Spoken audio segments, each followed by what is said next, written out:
All right, UFC 320 full card predictions. Starting from the early prelim opener, going all the way to the main event on the main card. Let's get right into it. First fight of that card, Veronica versus Brogan Walker. I'm going to go with Veronica Hardy. She's a pretty big favorite. I don't necessarily disagree with her being the favorite. I'm going to pick her. But I kind of disagree with the odds. She's minus 600. That means Brogan Walker's 4-1, which isn't a bad bet. Veronica Hardy is pretty small for the division. She's about the same size as Brogan Walker, but she's been out physicality before, especially in her last fight. And she kind of started off in the UFC as like a not very technical kind of brawler and got a lot of wins just by being like the more active and aggressive. And she's definitely switched to a more cerebral, technical fighter, especially working with Dan Hardy. But, she's been out physicality before, so I wouldn't be surprised if it happens again. That being said, Brogan Walker is pretty shit. 0-2 in the UFC. Hasn't won a fight in 4 years. Pretty old, too. I'm going to go with Veronica Hardy.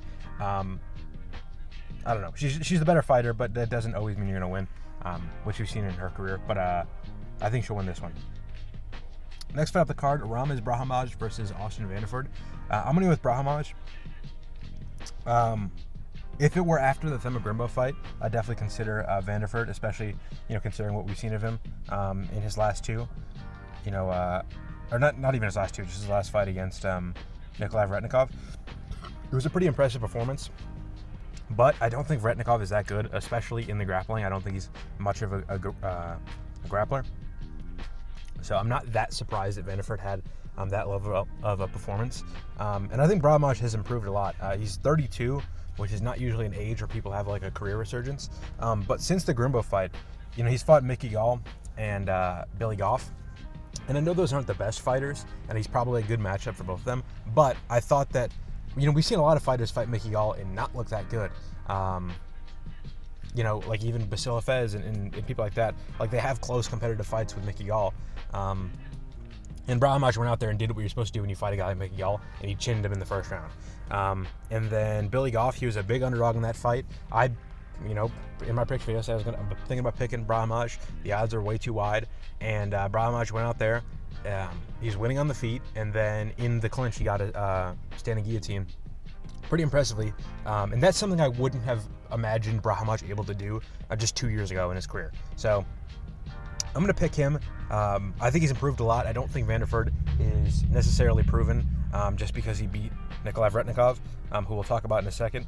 I think Brahimaj is good enough to get it done. I think he might be a better striker, and he might be more dangerous on the ground if he gets in dominant position.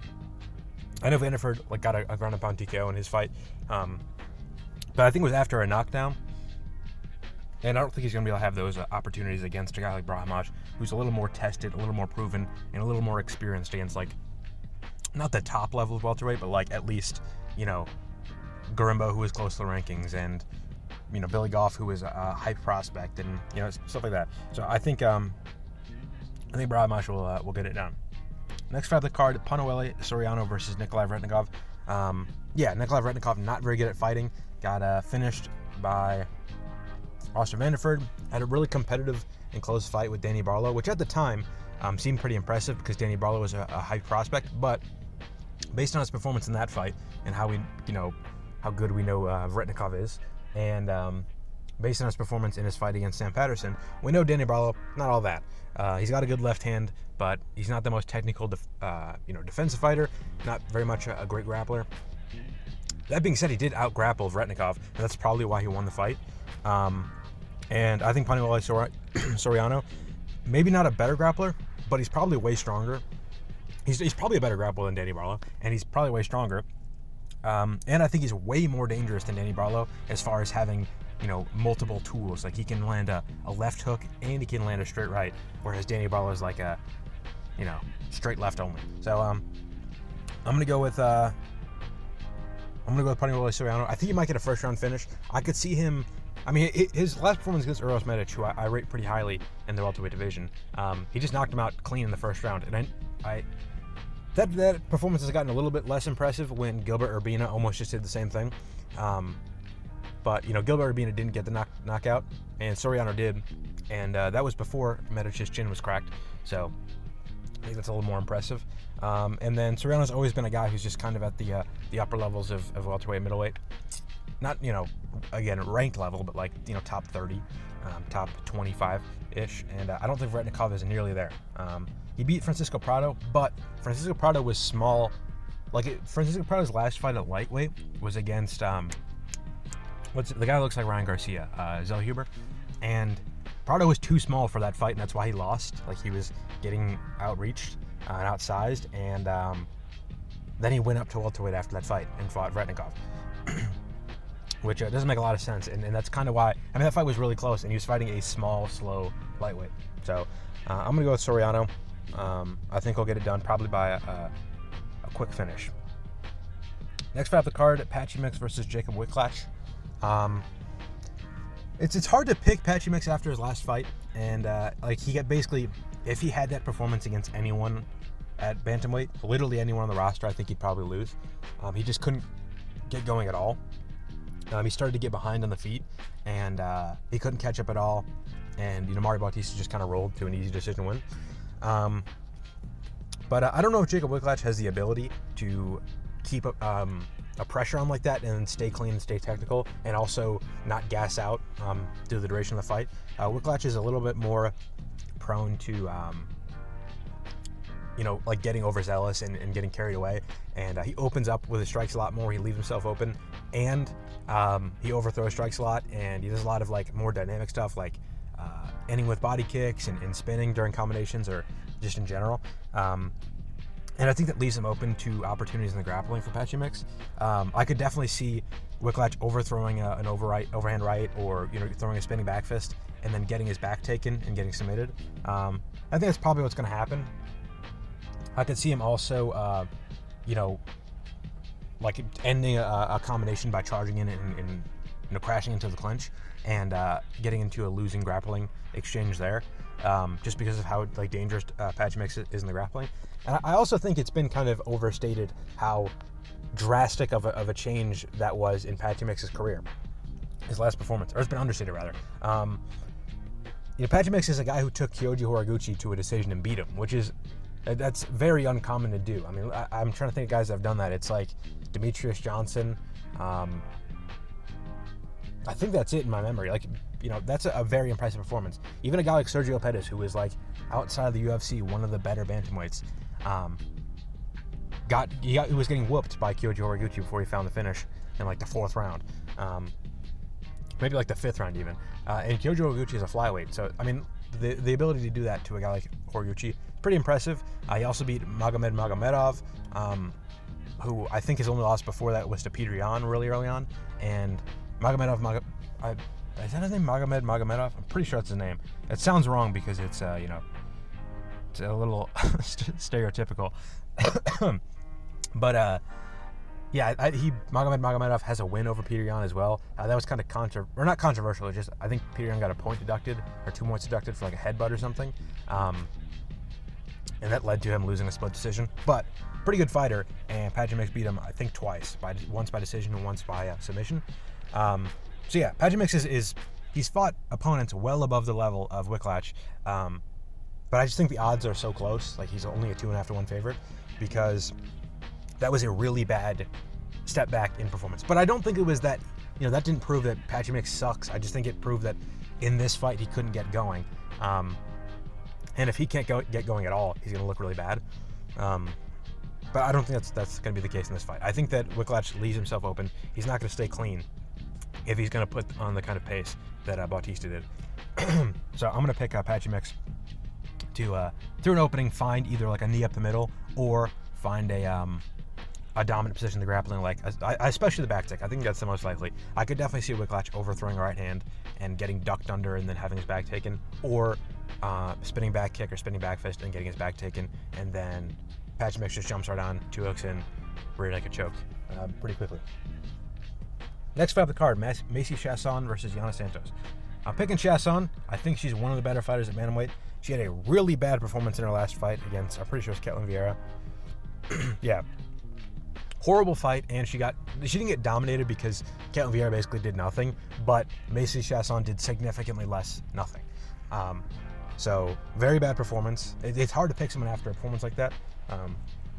It's, just like Patchy mix. But Yana Santos is not very good. She's got wins in her last 2, but one of those is against Misha Tate. Not exactly the most impressive, but I think the other one was kind of sometime. It was Chelsea Chandler. So, yeah, Yana Santos, not the best fighter in the UFC, to say the least, and she's pretty old. She's only a year older than Macy Chiasson, but I feel like she's been in the UFC for so much longer. Anyways, I'm going to pick Macy Chiasson. I'm going to hope that she doesn't have a performance as bad as her last fight. What concerns me is that Yana Santos has a pretty similar style to Ketlen Vieira, where it's a lot of, work in the clinch, but like not in, like when you think of a clinch fighter in the men's division, like Chidi Njokuani or Neil Magny even, it's a lot of collar ties. It's a lot of, punch, like even like a, what's his name? Rainer de Ritter. He's like a collar tie wrist control or, an underhook wrist control. In the women's divisions, especially like a Yana Santos or a, what's her name? Ketlen Vieira. It's a lot of double underhooks, a lot of body locks, stuff like that, which makes the fights really boring. And that's how Ketlen Vieira beat Macy Chiasson. It was just like nothing on the feet and then was winning in the clinch by using the body lock. And I could see Yana Santos doing the same thing.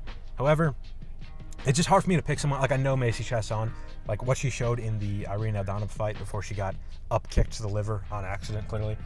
What she showed in the Mayra Bueno Silva fight. I know she's a better fighter than Yana Santos, so I'm not going to pick Yana Santos to win. I'm going to be reluctant to pick Chiasson, basically. Next fight up the card, Daniel Santos versus Joosang. Very interesting fight. This is one of the ones I'm more excited for, especially in the prelims. I think probably the best prelim. Daniel Santos, obviously a pretty experienced guy. Maybe not experienced, but he's been in the UFC a while. And I think, over 4 years? Something like that. He's got an interesting style. Like, a lot of people compared him to Charles Oliveira early on because, I think, he's at Shoot to Box Diego Lima. He's at the same gym as Charles Oliveira, and he's got the blonde hair. But also, he's got like the light lead leg, high guard, and then he's really good off his back, and he's good in scrambles and stuff like that. And then Joosang I think he's been compared a lot to McGregor because he's got the low hands, long stance, and then he's got a ton of power, especially as he moves back. And I feel like this fight is either like Joosang wins by knockout and it's like a crazy good performance and he's got a ton of hype, or Daniel Santos out-grapples him, wins by decision, or wins by like a later submission. And it's like, oh, hype train derailed. Kind of like we saw with Mauricio Houfi. Or, a ton of fighters that have been compared to McGregor or other, hyped up prospects in the past. And I think if those two options are the two, most likely outcomes, I think the one I'm going to pick to happen is probably Joosang winning by knockout. And that's just because I feel like he's more committed to the game. If you're going to compare him to McGregor, you think of McGregor early in his career, super active, always was like more tenacious than his opponent, wanted it more, like the what do you call it? The Poirier fight, the Holloway fight, the, what was his name? The German guy. Fuck. Dennis something? I don't remember. Whatever his name was. McGregor just wanted it more. He's more tenacious. And I think that Joosang wants it more because he's been way more active. I mean, his last fight was UFC 314, I think. It was the Strickland Duplessis card. And Daniel Santos has been super inactive. He's pulled out of a ton of fights. He's been pulled out against in a ton of fights. And I think that's just going to be a sign of him like not really being as committed as he could be. And I think he's going to come in, look to like get back to his groove, try to maybe not take the first round off, but like take the first round to tune back into the frequency of being a UFC fighter. And I think Joosang is going to be switched on as soon as the fight starts, and I think he's going to start landing big shots, and then maybe gets taken down later in the first round. But I think the second round he comes out and he lands like a straight left or whatever. I think he's going to knock him out in the second round just by being more switched on and getting out to an early lead. And I think if Daniel Santos starts to get behind in the fight, he's going to have to open up a lot. And I think if he opens up a lot, he's going to get finished. Pardon me if you can hear traffic. There's like a fucking cinder block truck behind me. Whatever. yeah, I'm going to pick Joosang Yu. But I'm excited to see this. I think Daniel Santos could definitely win. Again, like I think there's a good chance we just find out that Joosang Yu wasn't all that in the grappling. Something like that. So that's definitely one to look forward to. Speaking of fights not to look forward to, we've got Farid Basharat versus Chris Gutierrez. I'm going to pick Farid Basharat. I think he's a heavy favorite for a reason. And it's kind of like, if you're going to see Farid Basharat lose, you're going to need to see like a dynamic, explosive striker or grappler, like, do something. And I'm not really going to pick Chris Gutierrez to do something in his fights. All of Chris Gutierrez's fights are super close. They always go to decision. Except for when he's fighting like a much better fighter, like Song Yadong. But when he's fighting like a not ranked guy, the fights are close. They go to a decision. Usually it's like 29-28, maybe a split decision, and he wins.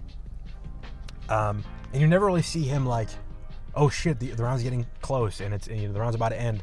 Let me do some explosive maneuver. Let me land a couple shots to the body or go for a takedown. It's usually like, oh, the round's close. Okay, well, I guess the round's close. Like he never really like adapts and like makes sure he wins the round.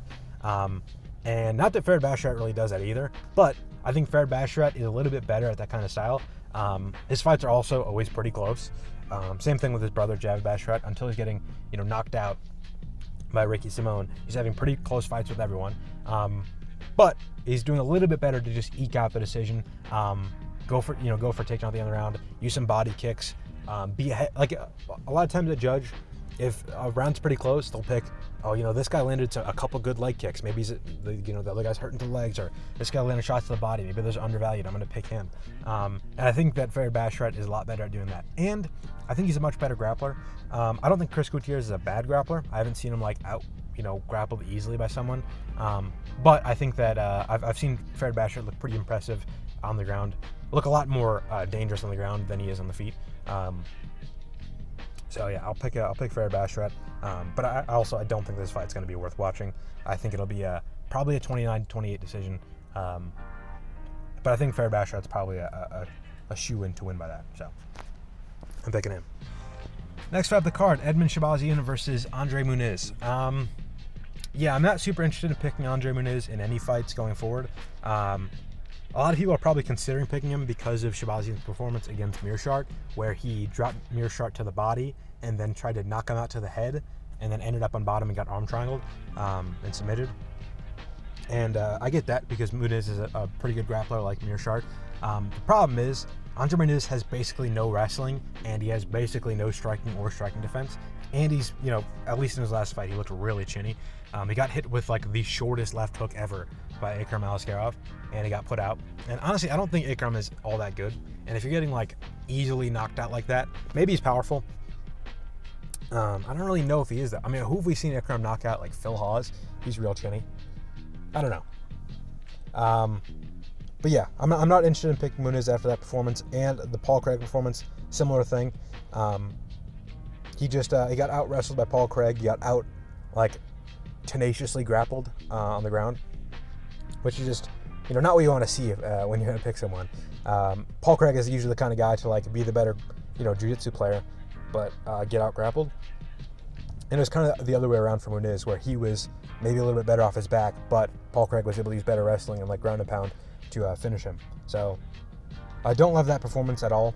I'm going to pick Shahbazyan. I think if he lands on the feet, he's not terrible at that. He did decent against Andre Petrosky.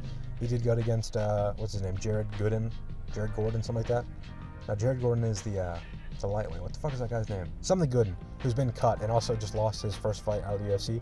But he landed well against him. And I think he's good for landing well on the feet against a worse fighter. And it seems like that's all it takes to KO Muniz now. So I'm going to pick Shahbazyan by probably a round 1 or round 2 knockout. I just don't see Muniz getting the grappling going unless a similar thing happens in the Meerschaert fight where Shahbazyan falls him to the ground.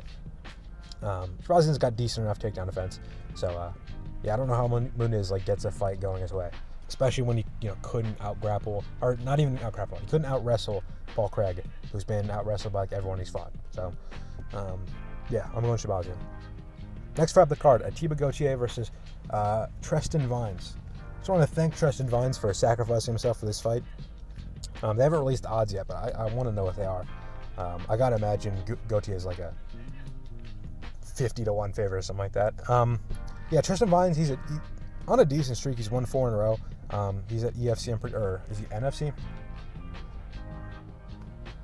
He's at AFC. What the fuck is AFC? Alabama Fighting Championship? Oh, he was in NFC before. He's decent. He's a decent, like a regional fighter.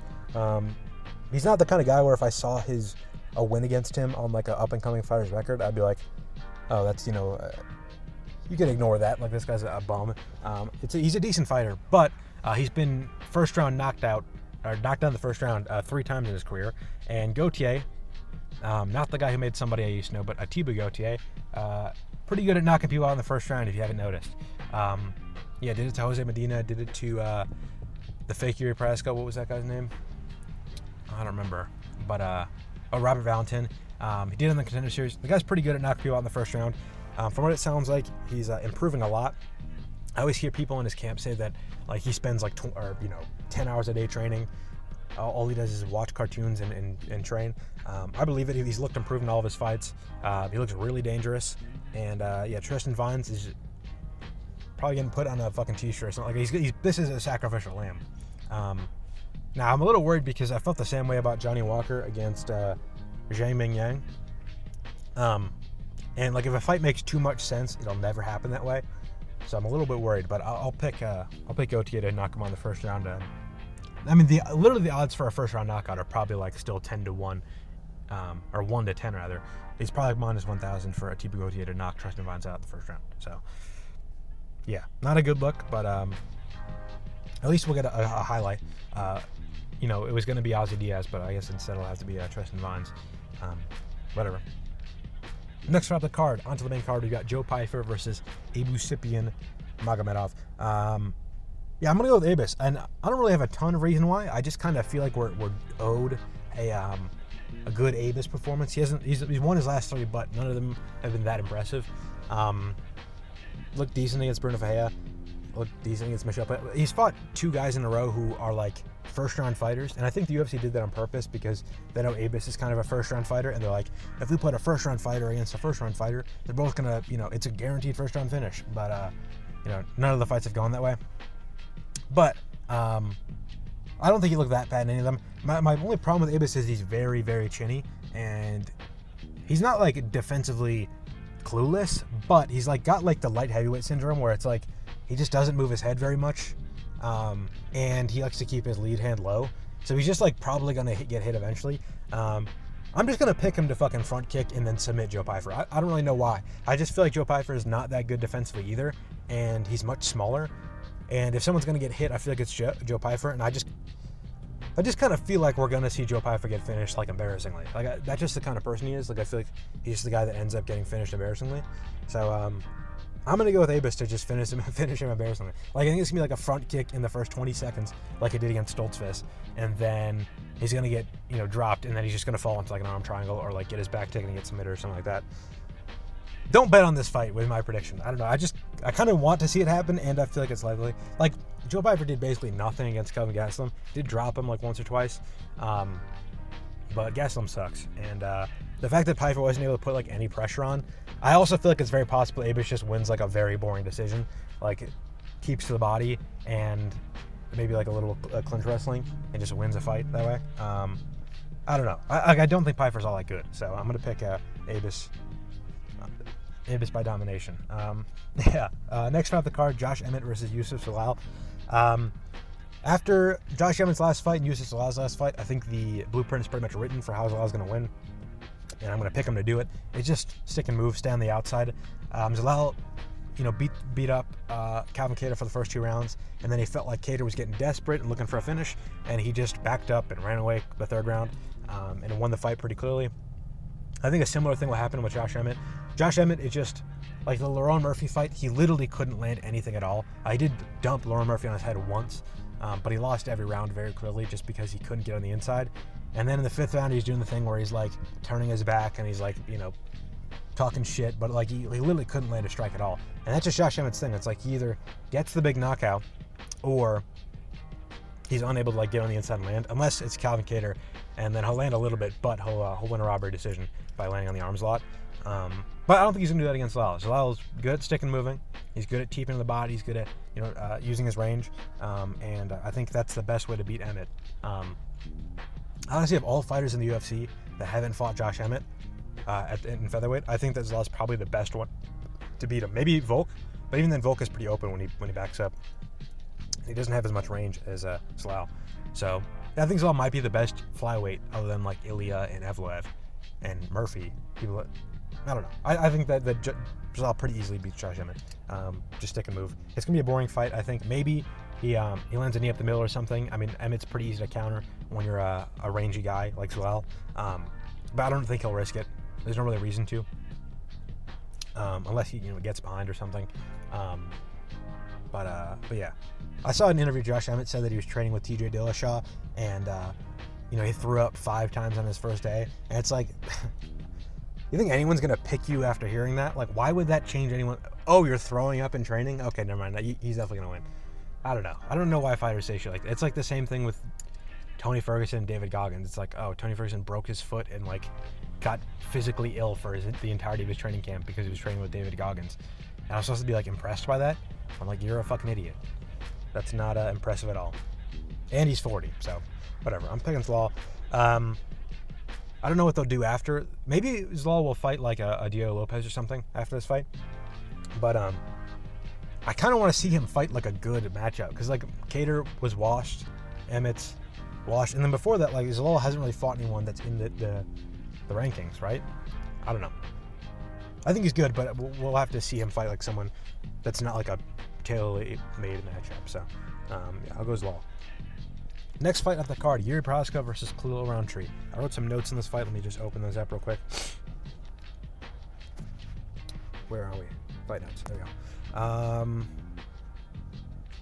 Yeah. Okay. I'm gonna pick Prochazka, and I will say that I just kind of wanted to pick Prochazka, so I've like reverse engineered a way to pick him. So again, I wouldn't bet based on this.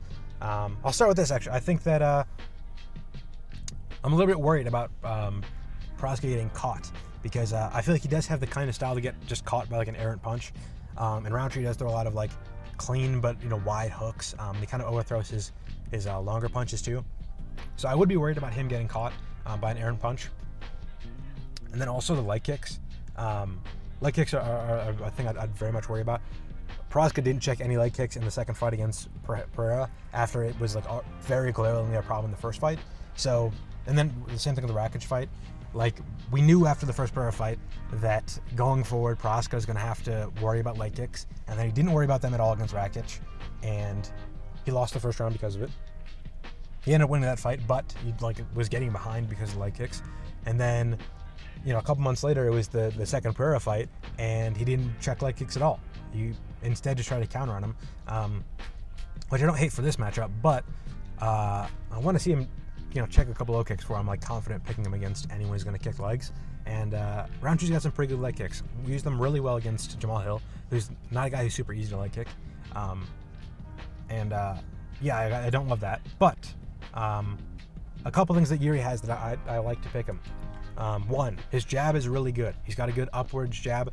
He used it really well against Glover. He used it really well against Reyes. Started to use it a little bit in the first fight with Pereira. Good jab. And that's good against Rountree because Rountree, one, he marks up really easily, especially after the Pereira fight. He's going to be easy to mark up because he got a ton of cuts in that fight. He broke his nose in that fight. Stuff like that. Like if you're going to use like a good, strong upwards jab, it's going to be good to pop his nose. It's going to be good to open a cut under his eye and stuff like that. Rountree's got a stance that, like, he's got the closed high guard, but that does leave you open to get like a jab up the middle. Jakub used the jab really well against Rountree. Prachnio used the jab really well. And then Pereira started to turn the fight around, once he started using the jab. And Pereira has this dichotomy. I'll talk about this later in the main event, but he has this dichotomy where he starts using the jab, and then that opens the fight up for the left hook because he's got a really powerful jab, both the body and the face. And if he starts using that, then you're going to either start eating the jab constantly, or you're going to have to start parrying the jab, and parrying the jab leaves you open for the left hook. And I think Prochazka can use the same thing. He finished Jamal Hill with a jab, or he started the finishing sequence with like a slip, right straight, and then left hook.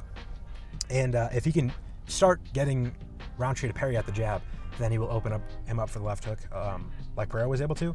And that's when Pereira started turning the fight around, is once he started getting the jab going.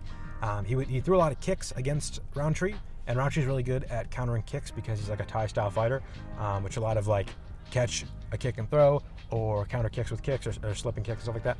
A lot of parrying kicks too, and that's how Pereira got caught in the first 2 rounds. Is the first round he threw a kick and Roundtree parried it, and then threw a left hook on the inside and rocked him. And in the second round, Pereira overthrew a kick, it missed, and then Roundtree countered with a kick of his own, and that landed and rocked Pereira. So I don't think Gear's going to do a lot of that. One thing he does do is he feints a punch, and then he throws like kind of like a reverse question mark kick, where he like really loads up his back leg like he's going to throw a roundhouse kick, and then he throws it up the middle as a front kick. And I think throwing off the timing is going to work well against Roundtree, a guy who's going to try to like parry your kicks and counter you off of him. If you throw the timing off and he's not really sure like what to expect, he's probably going to be less likely to like counter those kicks, especially early on. Like I don't think he's going to go out there and like try to counter the first kick, because it'll probably lead to him getting kicked right in the solar plexus, like bad, and getting rocked or dropped. So yeah, I like that, like sort of like the matchup that didn't work for Pereira early on. I think that Proska doesn't have to worry about as much, and then what Pereira was able to use to start implementing like, you know, a winning game plan. Proska usually does that from the jump. Roundtree also, other than the Pereira, even in the Pereira fight in like rounds 3 and 4, but before that fight with the Anthony Smith fight and a couple of those fights, he gets put against the cage kind of often. He didn't in the Jamal Hill fight like at all, but in a couple other fights he did, and that's where he has pretty much all of his finishes is against the cage. Not in his last fight, but at Rizin and against Uzdemir and against Reyes, and kind of against Glover too. He gets finishes against the cage. If you will watch my UFC 311 prediction, I talked about this a lot. I broke down every single finish in Proska's career that was against the cage, and it was like most of them. I guess against the ropes, because a lot of them were in Rizin, but yeah. And Roundtree has ended up against the cage before, and that's where he got finished against Pereira. That's where he was like starting to lose against Smith. So yeah, if Proska can use the jab and he can back him up against the cage, I think he can find a lot of openings. And then the last thing is the head movement. Against Hill, we saw a lot of improved head movement. 2 of his biggest moments of the fight were knockdowns he got off of slipping like lazy punches from Hill, and then landing the counters. And I think that's a really good thing to use against Roundtree, because Roundtree's a lot like he's a Muay Thai catch and release, or not catch and throw type of fighter, where he'll eat a jab to the body, and then he'll come back like with a quick left hook. And if you're going first and third like Pereira started to do in the 3rd and 4th round, that's where you find the most success. You hit him, you get him to open up, and then you hit him after he misses. And that's a lot of what Proska did against Jamal Hill in their last fight. Again, the finishing sequence is started because Proska like feinted in, Jamal Hill threw, Proska slipped it, and then threw a right straight left hook, and that dropped him, and then that started the finishing sequence. And I think that's something he can definitely implement against Roundtree, a guy who's going to try to catch and throw. So again, I'm worried about the leg kicks. I'm worried about him getting caught. Maybe he's not chinny. I mean, I've seen a lot of people have an argument about whether or not he's chinny. I think he had a very good chin early on in his career before he came to the UFC. But he did get dropped by Teixeira, or rocked really bad. He got dropped by Reyes by an up kick. He got dropped really bad by Pereira in the first fight. He got dropped twice and finished in the second fight against Pereira. So he is hittable. He is hurtable. And I'm worried about him maybe getting chinned randomly. But I think the matchup actually favors him a little bit. Grappling, I don't think is going to be a huge factor. I do like Proska's single legs, and I think that'll be a factor if Roundtree goes light on the lead leg, like he has in a couple other of his fights. Like his first fight when he came back from Thailand, he had that like fucking Roger Demnern, like light on the lead leg, like tapping the lead foot.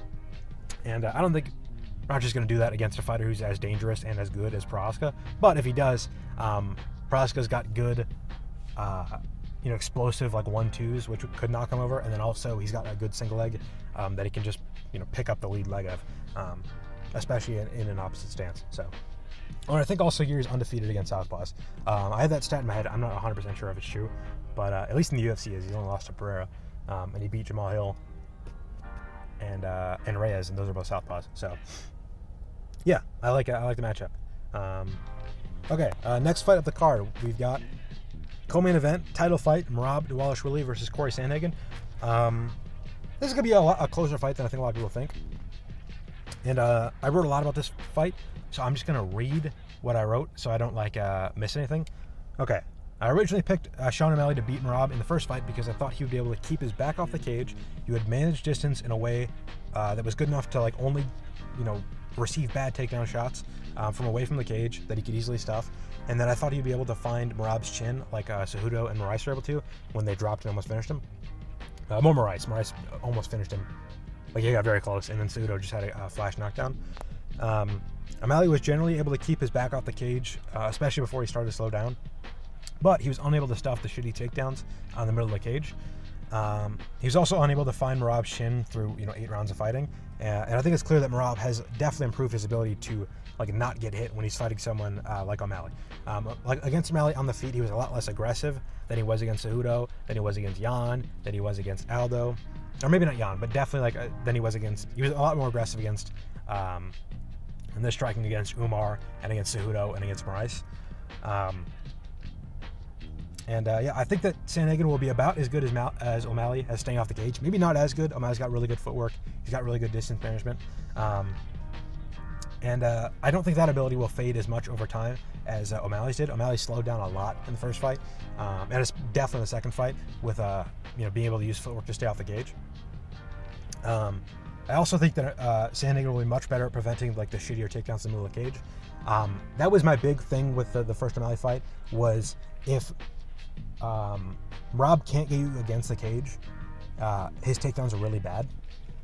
And that was true if you watch the Yan fight and the Aldo fight. Aldo stuffed 16 takedowns. Even a lot of them were against the cage, just because Merab would have a really bad entry from the middle of the cage, and then it would be a single leg, and then you'd hop back to the fence and you'd be safe. But against the cage, he has a couple good trips that he used against Yan. We saw that against Umar too. He's got a couple good takedowns against the cage, but his takedowns in the open were pretty bad, and I thought that O'Malley would be able to stuff them because of his success stuffing them against Aljamain. I think that if those takedowns are still shitty, that Sandhagen will be able to stuff them because he's got really good wrestling and really good counter wrestling. However, I think that Merab has significantly improved his ability to chain wrestle and then work off of those shitty takedowns. So he still does do shitty takedowns against the in the middle of the cage. We saw that a lot against Umar. Umar was able to stuff a lot of the early work because it was lazy single legs and stuff like that. But once Merab got Umar against the cage, he was able to work more, and then later in the fight, he was able to chain those shitty takedowns into better attempts and trips and stuff like that. So I don't know if,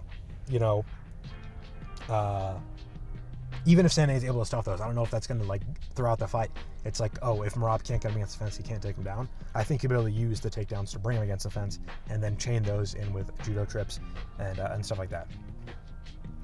Also, another downside of Sandhagen is I think that going to the first fight with O'Malley, everyone thought that if Merab couldn't get a takedown, it was basically guaranteed to be an O'Malley round. That was kind of true in the first fight. I think a lot of people were surprised at the scoring of 48-47. A lot of people thought it was more dominant than it was. However, Merab only really got the grappling going for the majority of 3 rounds. And the 2 rounds that he didn't get in, O'Malley won them in almost every judge's scorecard. And if you go back and rescore it yourself, you'll probably score it similarly. On the feet, O'Malley definitely did have the advantage. But I don't know if that's going to be true with Sandhagen. I don't know that if they get an exchange, Sandhagen's definitely going to win that. He's not as accurate, he's not as powerful, he's not as dangerous. Doesn't have as many dynamic moves as O'Malley does on the feet. I think if Merab stays patient on the feet like he did against O'Malley, Sandhagen will have to open up on the feet, which will leave him open to get taken down. It'll also leave him open to shots to the body, which is what led to Umar gassing. Umar, he gassed really bad because Merab was super aggressive. And when Umar tried to counter, he was getting punched in the body every time. Merab would just jump in with a lead body hook. It started to slow Umar down like crazy. And that was when Merab was being aggressive. If Merab isn't aggressive and Sandhagen has to open up, it'll still leave him open to those body shots and then takedowns as well. I think if Merab is more aggressive on the feet, like he was against Umar, I don't think Sandhagen has the guarantee to land a round winning strike in every exchange. Like, again, that was the thing with O'Malley, is if they're going to exchange on the feet, O'Malley's going to win the round. And I don't know if that's true 100% of the time with Sandhagen. Like, if I tell you before the round, this round is going to be 4 minutes of striking and 1 minute of grappling, if I told you that against O'Malley, you'd probably pick O'Malley to win, 8 out of 10 times. But with Sandhagen, maybe 5 out of 10 times. Like, he's probably the better striker. I would say he's definitely the better striker, but is he better enough to, like, close a gap if he's got to deal with the grappling later in the round? I don't know. And yeah, even if he is, like, if he knows he has to go for it every time he gets an opportunity on the feet, that's going to slow him down. If he's going to throw, like, the hardest punch he can every single time he's in an exchange on the feet, he's going to start to slow down like crazy. So I think he's definitely going to be hesitant early, but if he gets behind, he's definitely going to start to have to throw hard. And I think that's a bad... I mean, it's what he's going to have to do, but I don't know if that's the best game plan against Merab, because you don't want to slow down against a guy who has infinite cardio. So... yeah, I think Merab will be either aggressive, like super aggressive, in the first few rounds, in an effort to slow Corey down, like he did in the first O'Malley fight. Merab was super aggressive with the takedowns. He was really aggressive on the feet. Not aggressive like opening up, but like aggressive in he was staying on O'Malley, making him like get away from the cage, and making him use footwork, making him counter, stuff like that, which started to slow O'Malley down. Or he could be really aggressive in the last few rounds. Oh, I will say that Merab was also really aggressive in the first few rounds against O'Malley in the second fight, and that's why O'Malley gassed. I'll talk about that again in a second. But so he's either going to be aggressive in the first few rounds or the last few rounds. I think if he's aggressive in the last rounds, it'll be when Corey starts to slow down, like Umar started to slow down, and that's when Merab started to bridge the gap. Like, Umar won the first 2 rounds against Merab, but once he started to slow down, Merab was able to snowball and win the first 3, or the last 3 rather. And round 5 was pretty close, but Merab got like he rocked Umar during the round, so he won that too. And I think that kind of style of like, I'm going to be very aggressive in 1, 2, and 3, or 3, 4, and 5 lets him win close decisions. Like the Umar fight. The Umar fight, if he didn't have that game plan, instead of being a clear win in rounds 3, 4, and 5, it could have been a close round in 1, a close round in 2, a close round in 3, a close round in 4. Maybe he wins round 5 because Umar's gassed. But if he really puts on the pressure in rounds 1, 2, and 3, he can win those rounds. Or if he really puts in the pressure in rounds 3, 4, and 5, he can win those rounds. And if he does it in 1, 2, and 3, it'll slow you down for rounds 4 and 5, and he can win those. So I think those are the 2 game plans. Merab is going to be very aggressive early on to slow down Sandhagen, to win like a 1, 4, and 5 like he did against O'Malley, or he's going to be really aggressive in 3, 4, and 5 once Corey starts to slow down to win 3, 4, and 5 and get a decision like that. On the ground, Sandhagen has to face what I call the Merab paradox, which is you have to either, as soon as your back hits the mat and he gets into half guard, or he gets, like control in your guard, you either accept the round to be lost, or which is what O'Malley did in the first fight, or you can fight hard to scramble up to the feet, and you can risk gassing later in the fight, which is what O'Malley did in the second fight. So in the first fight, O'Malley, every time he hit the ground, he just kind of did the normal slow guard work. He just tried to get into better positions and then maybe work to the feet if he got against the cage. And that prevented him from like fully gassing her out by round 5. But it did make him lose every round where he spent like a significant amount of time on the ground, just because instead of emphasizing on getting up, he was like, I'm just going to try to survive and like take it slow and chill, which made the fight close. But again, he just lost 3 rounds because he spent most of them on the bottom. And then the second fight, he spent more effort trying to scramble up, and he arguably won rounds 1 and 2 against Merab. But by the third round, he had slowed down a lot, and when he tried to get up, he was a little gassed, and the getting up put himself in a dangerous position, and he got submitted. So like that's the risk you run. You either like give up out of position and just sacrifice the rest of the round, like kind of punt, or you try to get up and go for it, and that could lead you to gassing out or getting finished. So if you want to know more about this Merab paradox, I talked about it to no end on my last prediction, or in my last Merab prediction, the second O'Malley fight, UFC 316. You can go check that out on the playlist of my channel if you want more info on that. But if you watch that prediction, I basically predicted the fight perfectly. I brought this up. I said O'Malley is talking about being more locked in. He's probably going to go for like the the more risky effort of like getting up and risking gassing out, and that's exactly what he did. And he got finished like I said he would. So, yeah. And just to restate, I think what will happen is Merab will win whichever 3 rounds he's most aggressive in. So I think that's probably going to be rounds 3, 4, and 5, or 1, 2, and 3, based on if he's trying to, what am I trying to say? If he's trying to like impose gassing out on Sandhagen, he'll probably be really aggressive in the first 3 rounds, and he'll either win like a 1, 4, and 5, or maybe a 1, 2, and 3, or if he's really aggressive in 3, 4, and 5, he'll win those rounds, like he did against Umar. So. Yeah, I mean, obviously, like we were talking about, Sandhagen's big chance is to find like a big strike, like he did against Frankie Edgar, or Marlon Moraes or something like that, and then get the finish. And I think that's definitely possible. Merab is definitely still open on the feet. He's not like the most defensively sound fighter, and if he fights as recklessly as he did against Umar, then I think he could leave himself open. However, you could say the same thing about Chris Gutierrez against fucking Farid Basharat, and I wouldn't pick for that. Chris Gutierrez did land a flying knee on Frankie Edgar, but it's dumb to pick him to do that against Farid Basharat because it's just unlikely. That's just not how fights work. Just because someone got a finish once doesn't mean they're going to get it again, especially in a title fight where they're going to have to conserve the energy for 5 rounds. They're not going to fucking sporadically throw flying knees, especially when they don't want to end up on their back. So it's possible, but I think it's unlikely. Maybe if Merab is aggressive early and wants to slow Sandhagen down, and Sandhagen starts to get behind, then I could see him, going all out for something like that. I just think it's kind of unlikely. And then the other thing is submissions off the back. It's definitely possible, but Merab trains with a lot of good back players like Aljamain Sterling and stuff like that, and his submission game is definitely improved. I don't think we ever see him get like a guillotine like that, or what do they call it, like a ninja choke, like he did against O'Malley. Like early on in Merab's career, we didn't really see that, but I think he's definitely improved his game in that aspect. So I think it's unlikely that he's going to get submitted easily from top position. So yeah, on to the main event. One second, I'm going to take a quick drink.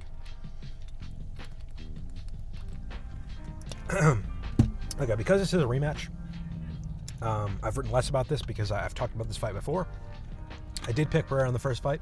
I'm going to pick Ankalaev in this fight, and I'll tell you why. The advantages Ankalaev has in the rematch. One, obviously Pereira's the older fighter. He's 38. Generally, when you are past your prime and then you do a rematch, 6 months after the first fight, the older fighter, or the more past their prime fighter, is going to be further past their prime and generally will regress in ability. And I think Ankalaev might improve. He's 32, and Pereira is more likely to regress in ability, or at least like physicality. And then 2, all of the things that I wasn't sure if Ankalaev would do in the first fight that I needed to see him win, I needed to see him to do to win, he did. I needed to see him deal with Pereira's stance problem. It's another kind of paradox, like a dilemma that you have to face with Pereira. If you're a southpaw, you need to worry about the jab versus lead hook dilemma, which is what I talked about with Roundtree, where it's if you start getting hit by the jab and you want to parry it, you're gonna have to worry about the left hook coming over your lead shoulder, which is harder to counter, or not even hard to counter, just harder to see and worry about defensively if you're worried about the jab. And and then also if you're in southpaw, if you want to stay in your stance, you have to worry about the step-up low kicks, which Pereira can disguise with other techniques. And Ankalaev dealt with those both of them perfectly. And then if you're an orthodox fighter, you need to worry about the body/head kicks with the low kicks to your lead leg from his rear leg, like the outside low kicks, which are pretty much not telegraphed at all. And you need to worry about the stay in your stance while worrying about the body and head kicks off the lead leg. And obviously Ankalaev is a southpaw, so he didn't have to worry about that. But he was able to neutralize his step-up low kicks with counters, and then he also did some good work with the leg kicks himself. And then he was able to use the hand fight and the opposite stance jab to override the jab / lead hook dilemma. We saw him use really good work with his lead hand. And that was the other thing I wanted to worry about, is the hand fight. That's what Belgarui and Adesanya used in their fights with them. Belgarui in kickboxing, and then Adesanya in their first fight in MMA. Obviously, Adesanya lost that fight, but he was winning it by winning the lead hand fight. when they were in opposite stance. And that's pretty important because Pereira's got a very dangerous lead hand. Again, with you got to worry with the jabs and the lead hooks. You want to, what do you call it? Like distract the lead hand basically. And Adesanya was doing well with it until he got caught by a left hook in the 5th round. Ankalaev did really well with that. I thought that was his most impressive thing in the fight. He won the lead hand fight. He used the jab really well. In opposite stance, which isn't easy. He used the lead hook pretty well. He basically outboxed Pereira when it came to the jab and lead hook. And then he also, with the hand fight, he had Pereira's hand way out of place when he landed the biggest strike of the fight. When he rocked Pereira really bad, Pereira had his lead hand forward to worry about the hand fight, and Ankalaev rocked him. So all of this stuff, those are the two things I wanted to see Ankalaev do to win that fight was neutralize the jab lead hook, neutralize the leg kick, stay in his stance, and win the hand fight. And he did all 4 of those pretty impressively. And it was still a close fight, obviously. And whenever I talk about rematches of close fights, the advantages I want to see is someone going to aggress, what's the word? Regress or improve in their abilities like drastically in a way that's going to make them the better fighter in the coming fight. And I think that Ankalaev will. And then of the things that didn't happen in the first fight, what is more likely? So usually I talk about finishing ability, like if someone's a better finisher, like I'm thinking Duplessis Strickland 2. I was more likely to pick Duplessis because the first fight was close, and if there's going to be a finish in the second fight, it's probably going to be Duplessis. And you might think, well, if someone's going to get a finish in this fight, it's probably going to be Pereira. He's probably the better finisher, and I completely agree. Ankalaev is an extreme couture guy. Those guys never get finishes, but so I think Pereira probably is more likely to get a finish, which might make you think about picking him. However, what also didn't happen in the first fight? Ankalaev didn't get his wrestling going at all. And what's more likely, Ankalaev getting his wrestling going or Pereira getting a finish? Probably Ankalaev getting his wrestling going. So if the fight is different in any way from the first one, I think it will be that Ankalaev has improved and Pereira's regressed. Ankalaev already did all the stuff that we had question marks about him on, and he's probably going to get his wrestling going if he wants to do that. And if he doesn't want to do that, he already won the first fight. So he has an advantage by virtue of the fact that he won the first fight. He also has an advantage in the fact that he didn't use his wrestling at all successfully. And if he does, it'll give him, advantage. And I think Pereira has an advantage in the fact that he can get a finish, or he's more likely to get a finish. But I think that his a gap in finishing ability it's significantly smaller than Ankalaev's gap in wrestling ability, if he can get his wrestling going. So I'm going to pick Ankalaev. I could definitely see Pereira getting a finish. I could definitely see Pereira winning a decision. I just think that if I had the information, like if I knew that Ankalaev was going to do the 4 things I want him to do to pick him going into the first fight, I definitely would have picked him. And we have more information now that Ankalaev can do those 4 things. He did them successfully against Pereira, and he's probably improved, whereas Pereira has probably regressed. So those are my picks. Almost an hour, geez. Let me know if you agree or disagree with the picks. Comment if you want to hear more about a certain pick. Follow me on Twitter. I'll be live tweeting the event. Probably. Actually, I might not. I think I'm pretty busy, which is a little annoying. But again, let me know if you disagree. Want to hear more about a certain pick? Follow me on Twitter. I'll be live tweeting the PFL event probably, and you can go back in and read my tweets for all the past UFC events for the past a year or so. There's a playlist on my channel that highlights all of my predictions for the full year. Feel free to check out my 316, my 311, my 312 predictions, where I talk about, or not 312, 313, whatever it is, where I talk about Erie, where I talk about, what's his name? I talk about Pereira Ankalaev 1, and where I talk about O'Malley Merab 2, which I think is the most relevant fights that I referenced. That is all. Thank you for listening. Feel free to like and subscribe if you enjoyed the video. If you want to hear more about more of my picks, again, go to my channel or subscribe to hear about future picks. Comment if you agree or disagree. If you want to hear more about a certain pick, if you want to hear more about the card in general or my opinions on something, leave a comment. Share the video if you want. That is all. Thank you for listening.